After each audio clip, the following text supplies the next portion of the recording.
An atheist professor believed he was in control, but Barron Trump flipped the situation with a single powerful sentence. Dr. Graves transcended the role of a mere professor. He was an extraordinary presence. His lectures at Stanford University's philosophy department transcended traditional classes. They were captivating performances.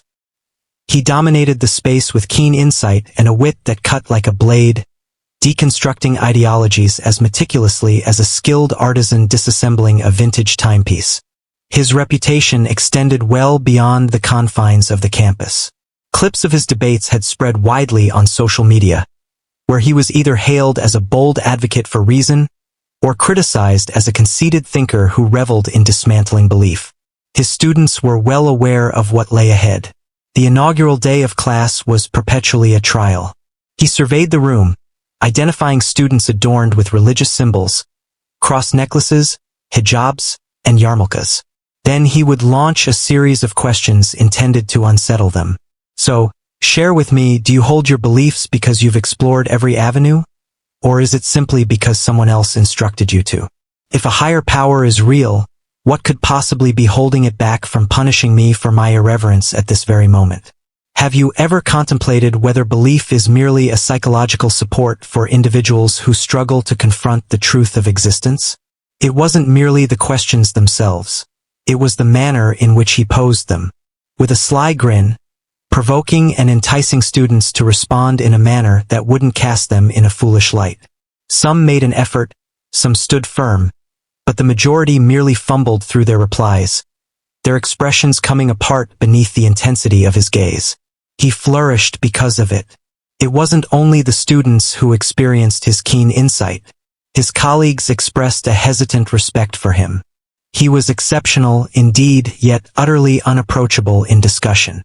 Anyone who engaged in a debate with him needed to brace themselves for a battle of wits. He possessed a remarkable talent for manipulating language, guiding others through a maze of reasoning until they discovered, far too late, that they had unwittingly stepped into a snare. Yet, despite his self-assured demeanor, there remained an enigma surrounding Dr. Graves that left everyone puzzled. What was the source of his disdain for faith? There were whispers that he had been raised in a rigidly devout environment and had chosen to break free from its constraints. Some thought that a profound loss had driven him away from his faith. However, Graves kept his history to himself. He made just one thing unmistakably clear. Faith was perilous, irrational, and something that required unveiling for what it truly was, a mere illusion. Thus, with the passage of each year, he engaged in the same game once more. He took great satisfaction in dismantling the convictions of religious students, pushing them to either forsake their beliefs or learn to conceal them. One semester, Barron Trump entered his classroom. Yet again, the course of events would take an unexpected turn. The lecture hall brimmed with attendees, as it often does. Some students attended for the curriculum, while others were drawn in by the show.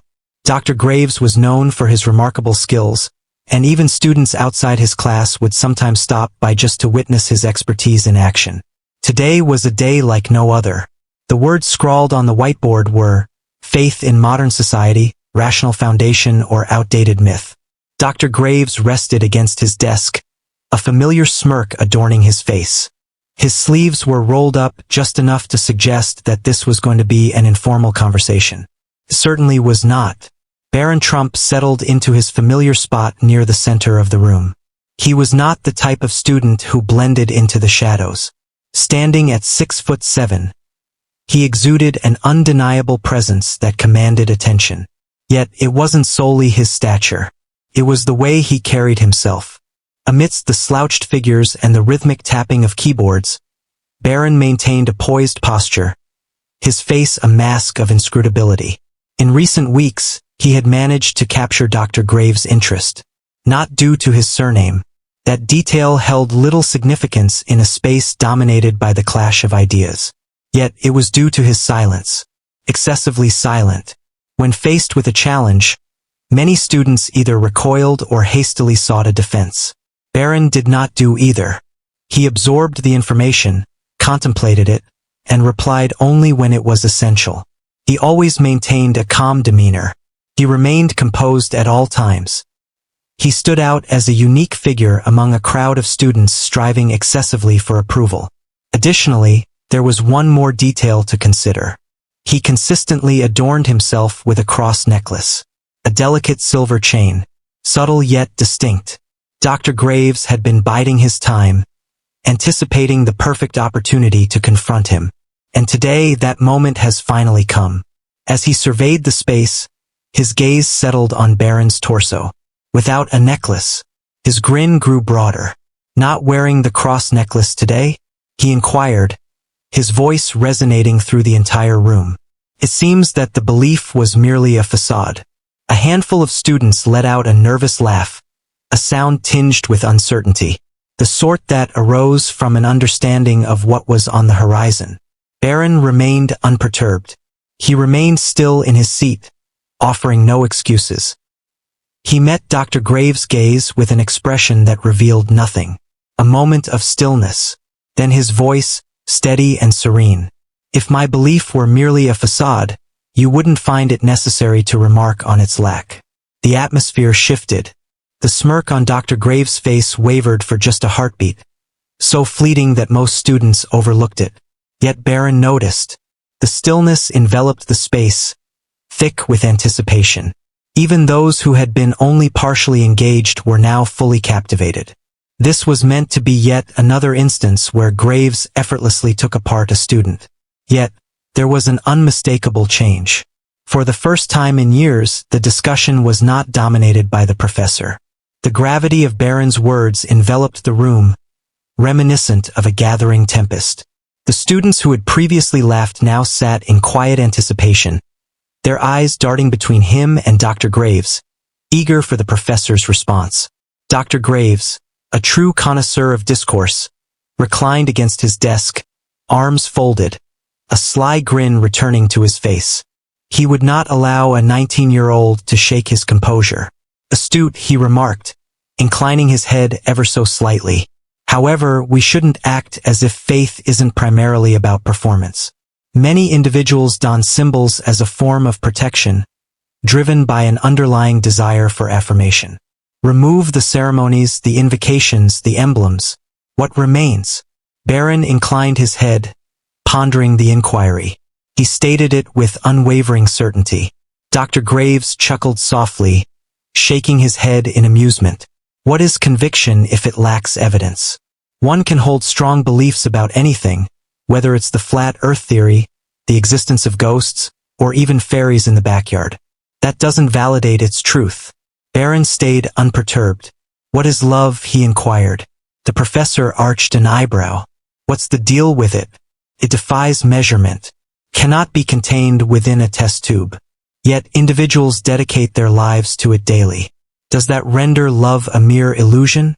A soft whisper spread across the classroom. Dr. Graves parted his lips, but then paused, uncertainty flickering in his eyes. The moment of hesitation lingered for just a heartbeat, yet it conveyed a world of meaning. Barron moved on without awaiting a reply. He inclined his body forward just a touch, his tone unwavering. "You've often wondered why individuals hold faith in a higher power. May I pose a question to you? What makes this matter to you? What is it about another person's belief that disturbs you?" That struck a chord. For the first time, Dr. Graves felt a flicker of uncertainty. It may not be apparent to the majority of students, yet Barron could perceive a glimmer of something lurking behind his gaze. Annoyance, unease, perhaps something more profound. "Text, I don't care," Graves finally said, though a subtle tension lingered in his tone. "I question belief because it warrants scrutiny. Individuals ought to engage in thoughtful analysis rather than accept things at face value." "So, you think faith is without sight?" Barron inquired. Dr. Graves pushed away from his desk and made his way to the heart of the room. "Absolutely," he replied, finding his balance once more. "One cannot perceive the divine. His existence cannot be proven. Belief invites you to embrace something in the absence of proof. That exemplifies unquestioning faith." Barron gave a slight shake of his head. "No. Faith is trusting in something despite the absence of complete understanding. There exists a distinction. The professor let out a derisive laugh. That's merely an artistic expression to rationalize belief in the supernatural. Perhaps it indicates that certain aspects of existence lie beyond our complete understanding, Barron remarked. Not everything that exists is tangible. The stillness in the room grew more profound. The students were fully engaged. They observed a change unfolding. Dr. Graves had dedicated years to dissecting arguments like this, breaking them down to their very essence. Yet today, the dust refused to settle as he had anticipated. Dr. Graves took a deep breath, shifting his position as if preparing for yet another challenge. He had engaged in discussions with theologians, scholars, and even pastors in the past, and each time reason had triumphed. Yet this interaction held an unexpected quality, an element he had not anticipated. Barron was not in a state of disarray. He remained open. He had no intention of claiming victory, and that rendered him challenging to deconstruct. The professor pivoted to face the class, his gaze sweeping over the expressions of his students. He had to take charge of the conversation once more. He started to pace back and forth. If faith involves believing without evidence, what hinders anyone from embracing any belief? You claim that faith isn't blind, yet in the absence of evidence, how can one distinguish between truth and myth? Barron kept his composure.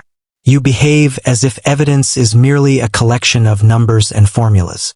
Yet individuals often depend on the unseen in their daily lives. Concepts like justice, morality, and human rights may not be physical entities, yet they form the very foundation of our societies. Does that render them myths? Dr. Graves wore a sly grin. Such constructs are founded on logic, rooted in a mutually accepted social agreement. They come into being through our imagination. Religion, conversely, invites us to have faith in an unseen force that oversees the cosmos. That is the distinction. Barron gave a slow nod. So, if there's something that exists outside of human creation, yet remains beyond our full comprehension, you simply disregard it. I disregard that which lacks evidence. Then show me that love is real. Dr. Graves let out a derisive laugh. That's a different matter altogether. Indeed it is. Barron interjected, his tone unwavering. You claim love exists, but where's the evidence? One can observe the myriad ways in which individuals convey affection, yet the essence of love remains elusive, defying any attempt to scrutinize it closely. You assert that morality exists, yet I ask for the concrete evidence that substantiates this claim. Merely because something lacks a physical form does not imply it lacks reality. A handful of students shared knowing looks. The argument was straightforward, yet it was making an impact. Dr. Graves' jaw clenched subtly. He was not defeated.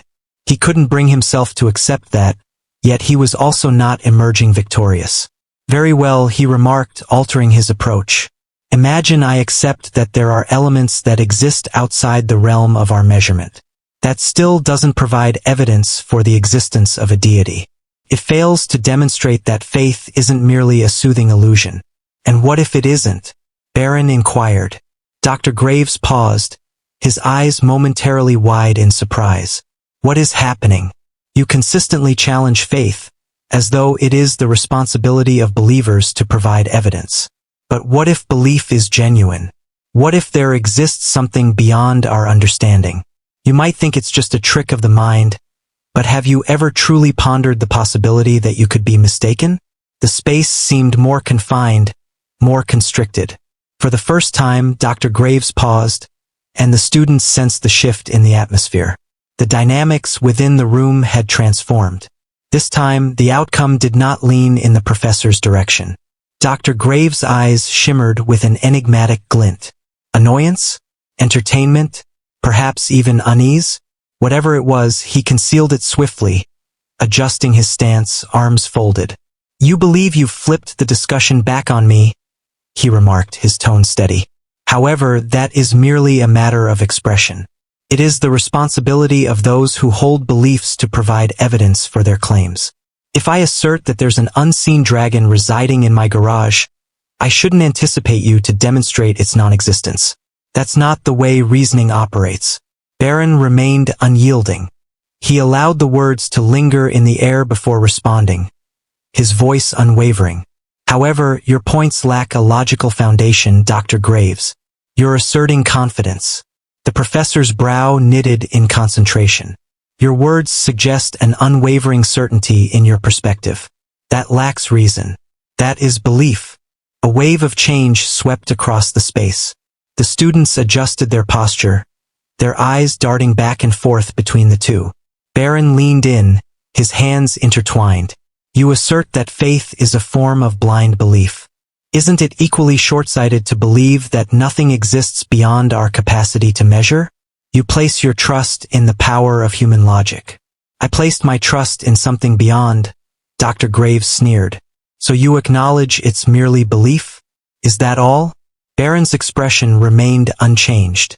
I acknowledge that every individual on this planet, whether they are an atheist, a believer, a scientist, or a philosopher, places their trust in something. I recognize my own. You act as if you possess none. The atmosphere in the lecture hall became dense, laden with an essence that transcended mere language. Dr. Graves excelled at deconstructing conviction. Yet, at this moment, he found himself under scrutiny for the first time. A student seated towards the rear lifted a hand. A girl sporting dark-rimmed glasses, a philosophy major recognized for her equally skeptical nature, much like Graves himself. Professor, she spoke with caution. Have you ever contemplated the possibility of being mistaken? Every gaze was fixed upon him. His jaw tightened. It was a straightforward inquiry. However, providing the incorrect response might portray him as precisely what he professed to loathe. A man utterly convinced of his own convictions, unable to entertain any alternative perspective. Dr. Graves exhaled deeply, his fingers grazing his chin thoughtfully. He ultimately stated that he doesn't engage in certainties. I challenge all assumptions. Barron gave a slight nod. Subsequently, this was called into question. What is it about faith that troubles you so deeply? Quietude. The class had observed Graves dismantle students for years. Yet today, an unusual feeling lingered in the air. A shift had occurred. For the first time in his career, Dr. Graves found himself without the final say. Yet, if there was one thing he despised even more than belief, it was defeat. Dr. Graves remained motionless, his face a mask of inscrutability. For years, he had orchestrated the rhythm of conversations, leading students into intellectual corners from which they had no option but to yield. Yet now everything had changed. The room held no anticipation for him to deconstruct a debate. They were anticipating something different, a response. Their gazes pressed down on him like a heavy cloak. The girl seated at the rear, the students fidgeting in their seats, and Barron, quiet, unwavering, poised. Graves took a deep breath, allowing the stillness to linger. He had engaged in discussions with religious scholars previously. He had confronted whole panels of theologians. However, this was not a matter of debate. This was a completely different experience. Faith doesn't trouble me, he finally remarked, his tone softer than it had been. What troubles me is the way individuals utilize it. How they rationalize ignorance, violence, and oppression. The way they invoke a higher power to justify ceasing independent thought. Barron observed him intently. He acknowledged that some do. Is that an issue with belief or with individuals? Graves parted his lips, pausing momentarily. Barron reclined, his eyes steady and unyielding. You uphold belief to a level that you don't apply to anything else. Scientific reasoning has been employed to rationalize eugenics. Politics has often served as a rationale for conflict. Philosophy has, at times, been wielded as a tool to rationalize some of history's most horrific acts. However, you don't completely disregard those aspects. You distinguish the harm from the reality. Why not believe? A soft whisper swept across the classroom. For the first time, the professor appeared weary. He averted his gaze, fingers clutching the desk's edge tightly. The conversation remained his, yet he no longer held the reins. The moment resonated with a significance that transcended mere debate. It seemed intimate. Barron observed him intently before speaking, his tone now gentler. Students are often questioned about their beliefs in God. Graves cast a fleeting look in his direction. Have you ever pondered the reasons behind your hesitation? The stillness was complete. Barron had no intention of securing a victory. He had no intention of causing embarrassment. The inquiry wasn't meant to be confrontational. An invitation had arrived, and that, above all, was what rendered it impactful. For the first time, Dr. Graves found himself at a loss for words. For the first time, he came to the understanding that he required one. The lecture hall was quiet, yet it was a silence filled with unspoken thoughts. The atmosphere was electric, filled with anticipation, as if every person present was suspended in time, poised for an unprecedented moment. Dr. Graves had always held the reins, expertly deconstructing concepts and scattering them into fragments. Yet today, he found himself not looming over the ruins of another's conviction. Today, he found himself gazing into a mirror. For the first time, he found himself in a position where the questions were not his to pose. He was the one who received the inquiry. His fingers drummed lightly on the desk, once, then twice. Time slipped away as he found himself lost in thought, gazing into the void without focus. Perhaps just a brief moment, perhaps a never-ending span of time. The weight of their gaze pressed upon him, a silent challenge lingering in the air as they anticipated whether the man who sought answers from all would offer one in return. At last, he let out a breath, his voice softer than it had been. I'm uncertain. That wasn't the type of declaration he was typically recognized for.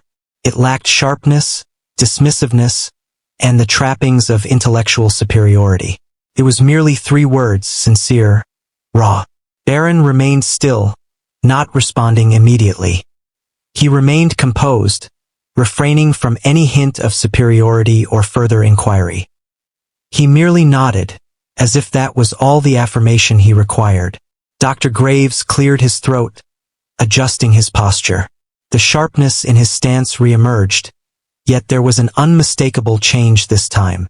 Not so much a warrior gearing up for conflict, but rather an individual poised at the brink of the unknown. Class is over, he announced. The students lingered, as if uncertain whether the moment had truly come to an end. Gradually, they collected their belongings, exiting with soft whispers. However, the typical conversation after the lecture was absent. Silence enveloped the room. Discussions of the impending test, weekend adventures, and lunch options were conspicuously absent. They were contemplating. Barron collected his bag and headed toward the door alongside the others. However, just as he approached the exit, Dr. Graves' voice cut through the air once more. Trump. Barron paused, pivoting. The professor observed him intently for an extended period. Then, at last, he declared, I've engaged in this conversation countless times, and I've never once let it slip from my grasp. Barron remained silent. He simply bided his time. Dr. Graves let out a breath, a subtle shake of his head accompanying the gesture. You didn't make an effort to succeed. That was the turning point. Barron paused to reflect on that before responding. Faith transcends the notion of victory. He moved on without waiting for an answer. He gave a brief nod and exited the room. Dr. Graves lingered for a moment, fixated on the door even after Barron had departed. Perhaps belief was merely a mirage. Perhaps it wasn't. Yet today, for the very first time in his existence, uncertainty crept in. Not all discussions revolve around determining who is correct and who is mistaken. At times, the most impactful action isn't to engage in debate. Its purpose is to provoke thought, belief, reasoning, uncertainty. There's no need for them to be adversaries. They are capable of existing together. Perhaps, just perhaps, those who push us the hardest aren't necessarily the ones aiming to undermine us. Perhaps they are the ones probing us with the inquiries we've hesitated to confront within ourselves. If this narrative sparked your thoughts, we invite you to share your reflections in the comments. And if you believe conversations like these matter, don't forget to subscribe for more.